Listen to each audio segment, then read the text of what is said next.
Bonjour, c'est Jules Lavie pour Code Source, le podcast d'actualité du Parisien. Dans le département du Nord, l'ancien chef d'une chorale est soupçonné d'avoir violé au moins 2 choristes mineurs au moment des faits, dans les années 90, dans un contexte d'emprise. 2 femmes ont porté plainte contre lui il y a quelques années, près de 30 ans après les faits. L'homme, âgé de 65 ans aujourd'hui, a été mis en examen en mars 2023 pour atteinte sexuelle et viol par personne ayant autorité. Il a été laissé libre sous contrôle judiciaire. C'est le Parisien qui a révélé cette affaire le 21 janvier. L'auteur de cet article, Nicolas Jacquard, de notre service police-justice, est dans Code Source aujourd'hui.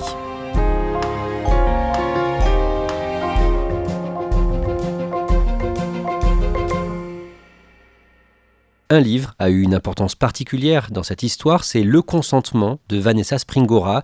On va voir pourquoi à la fin de cet épisode.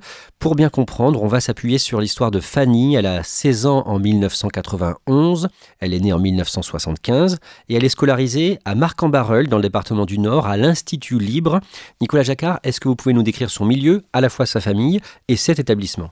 Alors oui, on parle d'un milieu assez privilégié, une famille catholique, pratiquante. L'Institut Libre à Marcq-en-Barœul, c'est vraiment une institution. On parle du creuset de l'élite nordiste. Et la famille de Fanny, c'est une famille de 8 enfants dans laquelle elle a grandi, qui va à la messe tous les dimanches. Et c'est d'ailleurs à la messe qu'elle va commencer à chanter. Fanny a donc 16 ans en 1991 et le chant, c'est sa passion. Oui, ça a toujours été sa passion. Elle est très douée en musique et elle a, à ce moment-là, en classe de 6e et 5e, un professeur de musique qui s'appelle Bernard de Wacter et qui va voir le potentiel de cet enfant en matière de chant et de musique. Ce professeur, Bernard de Wacter, il est également le chef de chœur d'une chorale, d'une maîtrise, la maîtrise boréale. Oui, la maîtrise, en fait, signifie qu'il s'agit d'une chorale de jeunes et Bernard de Wacter gère cette chorale et il va assez naturellement proposer à Fanny de la rejoindre et c'est ce qu'elle fera en 1991 au moment de son entrée en classe de seconde. Elle adore cette maîtrise, cette chorale qui lui apporte beaucoup de satisfaction. Oui, c'est vraiment pour elle un épanouissement. On le disait d'abord, elle est passionnée par le chant, elle découvre cette passion et puis au sein de cette maîtrise, elle va découvrir aussi une forme de vie collective, d'épanouissement collectif, le fait de chanter ensemble, de s'ouvrir à d'autres horizons, de voyager aussi puisque la maîtrise va faire ce qu'elle appelle des sessions, c'est-à-dire en fait des semaines de répétition qu'elle va passer dans différents endroits en France mais aussi à l'étranger.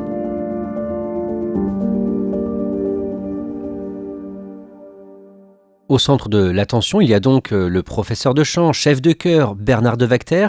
Est-ce que vous pouvez nous le présenter ? Alors Bernard de Wacter, c'est quelqu'un qui nous est unanimement décrit comme une personnalité presque tyrannique. C'est-à-dire que il règne sur sa maîtrise. C'est lui qui va en quelque sorte faire et défaire le destin de ces petits chanteurs. C'est lui qui va dire qui est bon, qui ne l'est pas, qui mérite d'aller plus loin, qui peut être par exemple soliste. C'est quelqu'un qui a un caractère très tranché, dirons-nous. En février 1993, quand elle a 17 ans, Bernard de Wacter propose à Fanny d'être soliste pour un opéra. Elle accepte, mais elle est terrorisée avant l'échéance à venir. Et un soir, pendant un séjour d'une semaine de répétition dans une abbaye de la Somme, à Valloire, Bernard de Wacter lui parle pour la rassurer. Oui, parce qu'il y a une énorme pression qui pèse sur ses épaules.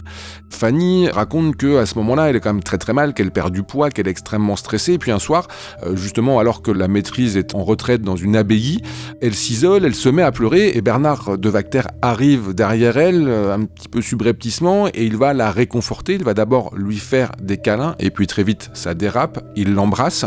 Il l'emmène avec lui jusque dans sa chambre et là, elle subit une pénétration digitale. Elle mettra des années à le qualifier de viol, mais c'est comme ça qu'elle le ressent aujourd'hui. Elle se dit quoi à ce moment-là, après ça ?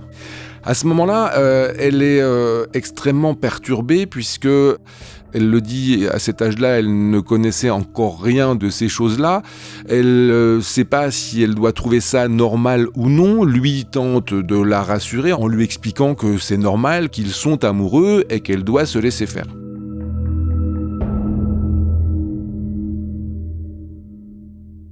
Les relations sexuelles deviennent systématiques avec des rendez-vous fixés chaque lundi matin. D'abord, Bernard de Wacter va raccompagner assez régulièrement Fanny chez elle. Il va lui demander de trouver un endroit un petit peu discret et en fait, une fois par semaine, il va garer son véhicule sur le parking de la petite chapelle qui se trouve derrière chez les parents de Fanny. Et là, il va demander à la jeune fille de lui pratiquer des fellations et puis il va prendre prétexte de lui donner des cours de direction de chœur pour qu'elle vienne tous les lundis matins à son domicile à lui. C'est ce qu'elle va faire en mentant à ses parents en disant qu'elle commence à 8h alors qu'en fait, dans les faits, elle commence à 10h le lundi, ce qui lui laisse 2 heures pour aller chez son professeur. Bernard de Wacter a 35 ans, à ce moment-là, elle 17, et Fanny sait que Bernard de Wacter entretient le même type de relation avec plusieurs jeunes filles. Elle savait déjà que Bernard de Wacter était officiellement marié, à ce moment-là il est en couple avec son épouse, mais assez rapidement Fanny voit qu'il y a d'autres jeunes filles de la chorale sur lesquelles Bernard de Wacter a eu des visées. Il y a notamment Christelle qui est une amie de Fanny et un jour Fanny voit Bernard de Wacter dans le lit de Christelle. Alors il est tout habillé, il ressort précipitamment de ce lit, mais à ce moment-là Fanny dit qu'elle a compris qu'il se passait quelque chose. Et puis il y a encore une autre jeune fille qui s'appelle Marie-Laure. On sait que Bernard de Wacter a commencé à entretenir une relation avec elle alors qu'elle était âgée à peine de 13 ans et demi, et cette relation va perdurer dans le temps puisque Marie-Laure deviendra la mère des enfants de Bernard de Wacter. Bernard de Wacter divorce en 1993 ou 1994, il y a un doute sur cette date, et à partir de là, il demande de plus en plus souvent à Fanny de venir chez lui, dans son appartement. Oui, c'est une manière pour lui de renforcer son emprise sur l'adolescente. Elle-même décrit à cette période-là, en fait, des relations sexuelles de plus en plus brutales de la part de son professeur. Et elle comprend assez vite qu'en fait, cette situation, en fait, a quelque chose d'anormal. Elle va justement tenter de s'extraire de l'emprise de Wacter. Elle quitte la maîtrise en 1994. Fanny rencontre un jeune homme avec qui elle va se marier, avec qui elle aura 2 enfants. Des années plus tard, en 2004, quand son garçon de 8 ans lui demande à chanter dans une chorale, Fanny hésite. Oui, elle hésite parce que bien sûr il y a ce vécu qui est déjà traumatique pour elle, mais elle va quand même donner suite et elle voit qu'il y a justement une maîtrise qui passe en concert dans une église pas très loin de son domicile. Il se trouve que cette chorale, c'est justement la maîtrise boréale.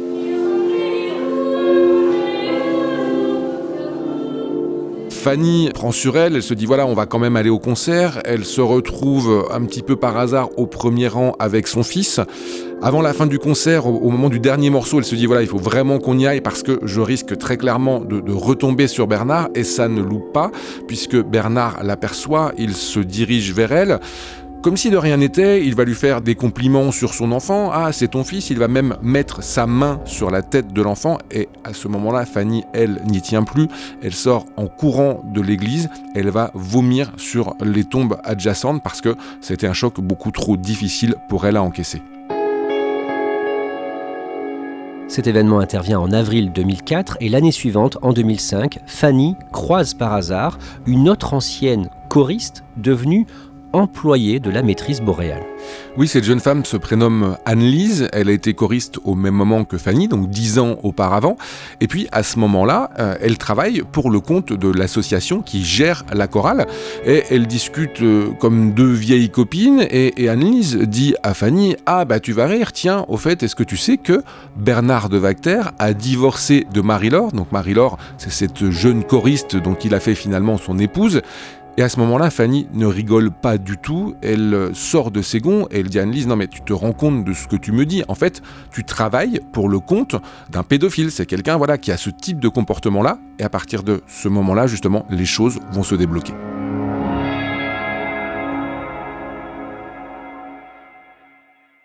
Anne-Lise, cette employée, prend conscience à ce moment-là que ce qu'il se passe n'est pas acceptable et elle en parle au directeur de l'association qui chapeaute la maîtrise, il s'appelle Marc, il tombe des nues, il mesure la gravité des faits dénoncés et il réagit. Oui, Marc, c'est vraiment le premier adulte de la maîtrise qui va prendre conscience de l'ampleur du phénomène. Alors lui-même n'en était absolument pas au courant, contrairement à d'autres adultes de la maîtrise d'ailleurs qui, plus ou moins, savaient ce qui se tramait dans leur dos et savaient ce que Bernard de Wacter faisait, mais c'est pas du tout le cas de Marc. Et lui, tout de suite, il va prendre les choses très au sérieux, il va écouter Fanny, il va également écouter Christelle, il va tout de suite, à partir de ces témoignages-là, diligenter une enquête interne, et très rapidement, à ce moment-là, on est en août 2005, il licencie Bernard de Vacter, il licencie aussi Didier, qui était l'administrateur de la chorale et qui était un petit peu le binôme de Bernard, parce que Marc s'est rendu compte qu'en fait Didier, l'administrateur, savait ce qui se passait. Donc ces deux personnes-là sont tout de suite mises à pied, licenciées, et puis dans la foulée, Marc, au nom de l'association, transmet l'intégralité des témoignages qu'il a pu recueillir à la justice et au procureur de la République de Lille. Une enquête est ouverte, elle est confiée à la Brigade des mineurs de Lille. Entre mi-2005 et mi-2008, en l'espace de 3 ans, les policiers interrogent des dizaines de personnes qui ont fait partie ou qui font partie de la maîtrise. Nicolas Jacquard, en résumé, qu'est-ce qu'il ressort de toutes ces auditions ? Fanny était loin d'être un cas isolé, c'est ça ? C'est exactement ça. Alors d'abord, on peut noter que quand même, pour l'époque, si je puis dire, le travail policier est véritablement fait, puisque, vous le disiez, on a près de 60 personnes qui sont entendues dans le cadre de cette affaire, ce qui est quand même assez conséquent. Et assez rapidement, on va se rendre compte qu'en fait, c'était presque un système de prédation qui était organisé par Bernard, puisque on pense, et c'est l'enquête qui va le mettre en évidence, qu'il a eu des relations sexuelles avec près d'une vingtaine de jeunes filles sur 10 à 15 ans d'exercice au sein de la maîtrise. Une petite vingtaine de jeunes filles qui, pour certaines, étaient mineures, pour d'autres, étaient majeures. Et c'est là toute la difficulté de cette enquête qui va être de montrer s'il y avait consentement ou non, et où s'arrête ce consentement et où commence l'emprise. Nicolas Jacquard, visiblement, Bernard de Vacter, ciblait des jeunes filles avec le même profil. Alors ce sont souvent des jeunes filles brunes, jolies, qui sont talentueuses, qui sont le plus souvent alto. On a aussi des jeunes filles qui sont toutes à ce moment-là un petit peu en situation de mal-être, qui au moment de l'adolescence sont parfois dans des familles assez conservatrices vers lesquelles elles ne peuvent pas se tourner, auprès desquelles elles ne peuvent pas s'exprimer, et lui va jouer un petit peu de ses peurs, de ses atermoiements, de ses rébellions, et il va justement cibler un petit peu toujours le même type de filles. On a même, et c'est un témoin qui nous le dit, le sentiment que peut-être il repérait ses proies, dès les premières années de collège, et qui se disait tiens, telle fille en 6e ou en 5e, à un moment, elle chante, elle se débrouille bien, eh bien je lui demanderai de venir dans la maîtrise. Cela reste une hypothèse, mais c'est en tout cas comme ça que certains témoins nous présentent les choses. Une jeune fille qui se sentait victime de Bernard de Vacter et dont vous avez parlé, Christelle, s'est suicidée pendant cette enquête en 2006. Quelques semaines seulement après son audition par les enquêteurs, elle se donne la mort. Alors, on ne peut pas aujourd'hui dire que ce geste fatal est uniquement lié à ce qu'elle a vécu au sein de la maîtrise, mais en tout cas, ses proches, ceux qui l'ont connue, pensent que ça a joué. Et ce qui accrédite cette hypothèse-là, c'est aussi que dans le témoignage que Christelle a laissé auprès de Marc, le directeur de la maîtrise qui a révélé les faits, elle explique qu'en fait, elle est absolument lasse de la manière dont les choses se sont passées, que judiciairement, à ce moment-là, Bernard n'est pas encore inquiété, qu'elle a le sentiment d'avoir témoigné, mais de ne pas avoir été entendue, et puis surtout de ne jamais avoir été protégée en tant qu'adolescente au sein de la maîtrise. Bernard de Vacter est entendu le 21 août 2008. Qu'est-ce qu'il dit aux enquêteurs et est-ce qu'il reconnaît les faits ? Alors d'abord, il va commencer à nier. Il dit qu'il n'a eu des relations qu'avec des jeunes filles majeures, qu'elles étaient toutes absolument consentantes et qu'il ne voit pas où est le problème. Et puis, les policiers vont le pousser un petit peu dans ses retranchements. Ils vont lui dire, mais écoutez, Fanny, quand vous avez commencé une relation avec elle, elle était mineure, elle avait 17 ans. Et puis il y avait aussi Marie-Laure. Et là, Bernard va reconnaître les faits à demi-mot. Il dit oui, mais alors à ce moment-là, il n'y avait que, entre gros guillemets, des fellations. Et à ce moment-là, les policiers lui disent non, mais vous avez quand même eu d'autres rapports avec elle. Oui, mais c'était des rapports absolument normaux, tels qu'on pouvait en avoir en couple. Donc, en quelque sorte, il reconnaît en creux ce qu'il a pu commettre comme agissement. On lui soumet les prénoms d'un certain nombre d'autres jeunes filles avec lesquelles il a eu des relations, à commencer par justement Marie-Laure. Elle dit oui, mais attention, sa maman l'avait fait spécialement émanciper à 15 ans pour que nous puissions vivre au grand jour cette relation. Donc, quelque part dans ses dénégations, il va lui-même reconnaître une partie des faits qui lui sont reprochés. Nicolas Jacquard, 4 jours après cette audition, le 25 août 2008, l'enquête est classée sans suite. Oui, et c'est véritablement surprenant puisque, on l'a dit, Bernard Devacter a reconnu une partie des faits et pourtant seulement 4 jours après son audition, l'enquête est close. On découvrira plus tard qu'en fait elle est close au motif que les faits sont insuffisamment caractérisés. 13 années passent et au début 2021, un ancien pianiste de la chorale se suicide, un homme qui était proche de Bernard Devacter. 500 personnes assistent à ses obsèques dans l'église, mais pas Fanny. Elle ne voulait pas risquer de recroiser Bernard Devacter. À ce moment-là, cela fait 1 an que le livre de Vanessa Springora est sorti, livre qu'on a cité au début de cet épisode. Le consentement, en résumé, l'autrice raconte la relation traumatisante qu'elle a eue avec un écrivain renommé, Gabriel Matzneff, quand elle avait seulement 14 ans. Fanny lit ce livre et elle s'y reconnaît. Il y a d'une part un chemin très long et très douloureux qui a été fait par Fanny comme par d'autres victimes de Bernard Devacter, parce qu'il leur faut toutes ces années pour comprendre de quoi elles ont été les victimes. Et puis dans ce chemin-là, il y a des étapes très importantes et la sortie, la lecture du consentement de Vanessa Springora est une de ces étapes. Et Fanny nous le dit comme ça, elle nous dit voilà, c'est très exactement la même chose que j'ai vécu au même âge. Et je m'identifie presque dans chacune des phrases, des mots de Vanessa Springora. Elle se dit qu'en fait, la relation était d'abord une relation d'emprise. Ça pose la question du potentiel amour entre des jeunes filles qui ont pour certaines à peine 15 ans et puis un Bernard Devacter qui a 35 ans au moment des premiers agissements. Et donc elles se rendent compte qu'en fait cet amour était absolument vicié et qu'elles avaient affaire à justement une forme de prédateur, à quelqu'un qui savait particulièrement bien jouer avec les codes, qui savait se rendre désirable auprès de ces jeunes filles et qui justement profitait en quelque sorte de leur jeune âge et d'une forme de crédulité.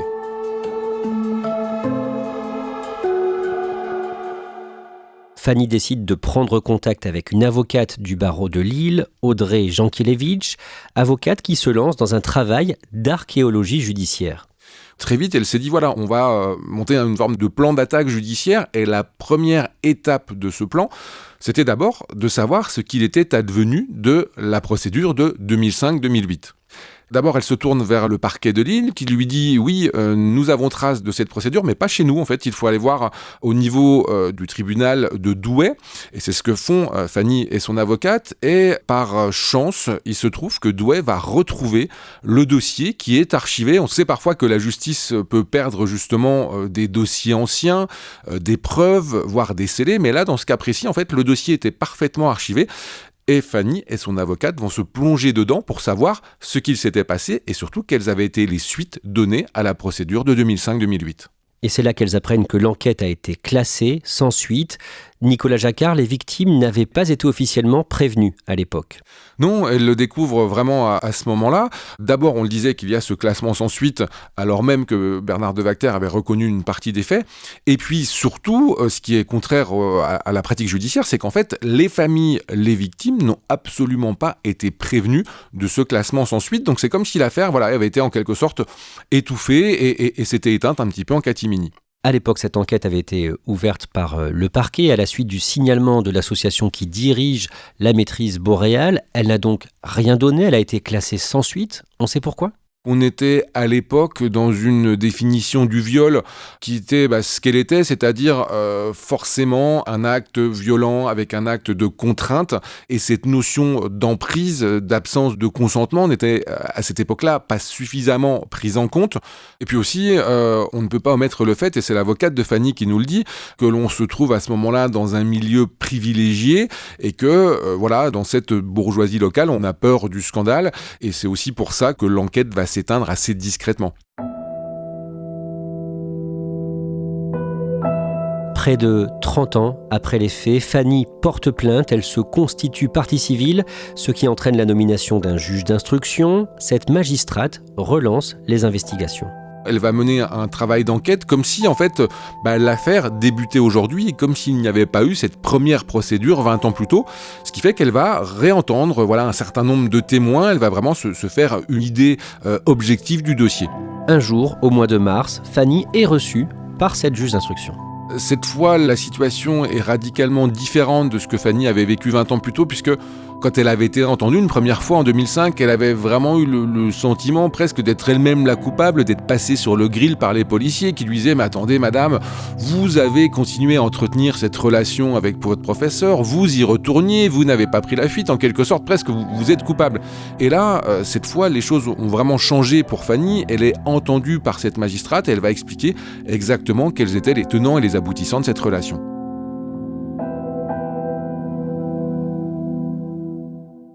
Quelques jours plus tard, le lundi 20 mars 2023, Bernard de Wachter est entendu à son tour par la juge d'instruction. L'ancien chef de chœur a pris de l'âge, il a maintenant 65 ans et sa santé est défaillante. Oui, en tout cas, c'est ce que nous disent ses proches. C'est aujourd'hui un retraité.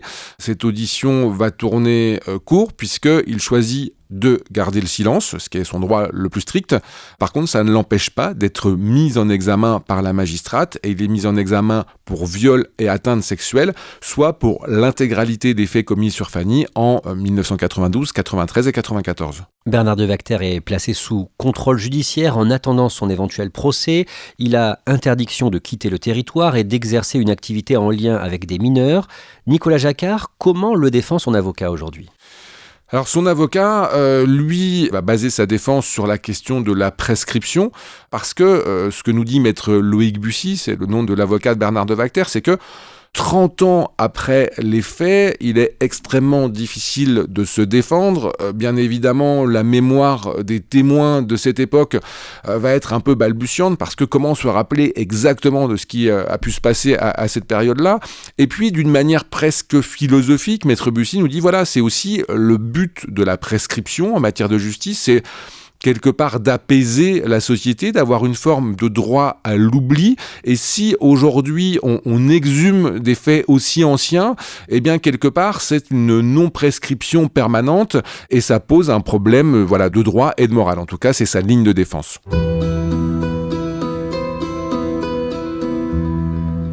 Pour l'instant, Bernard de Wachter n'est que mis en examen. On ne sait pas s'il y aura un procès un jour. J'imagine que c'est ce qu'espère Fanny.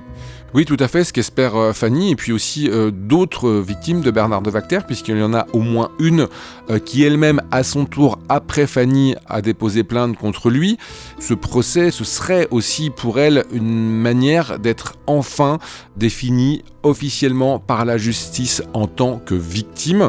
Maintenant, est-ce que ce procès aura lieu un jour ? Rien n'est moins sûr, puisque au terme de l'instruction, c'est la juge qui devra dire si elle a des éléments suffisants en droit pour pouvoir renvoyer Bernard de Wachter devant un tribunal.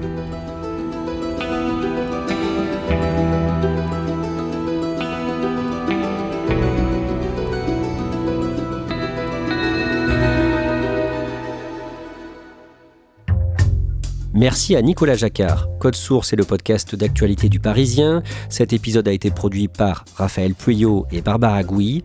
Réalisation, Pierre Chaffanjon. Si vous aimez Code Source, parlez-en autour de vous, laissez-nous un commentaire ou des petites étoiles sur votre plateforme d'écoute préférée. Vous pouvez nous écrire à cette adresse, codesource@leparisien.fr. Code Source, c'est un nouveau sujet d'actualité chaque soir, du lundi au vendredi. Et le samedi, ne ratez pas Crime Story, le podcast de faits divers du Parisien.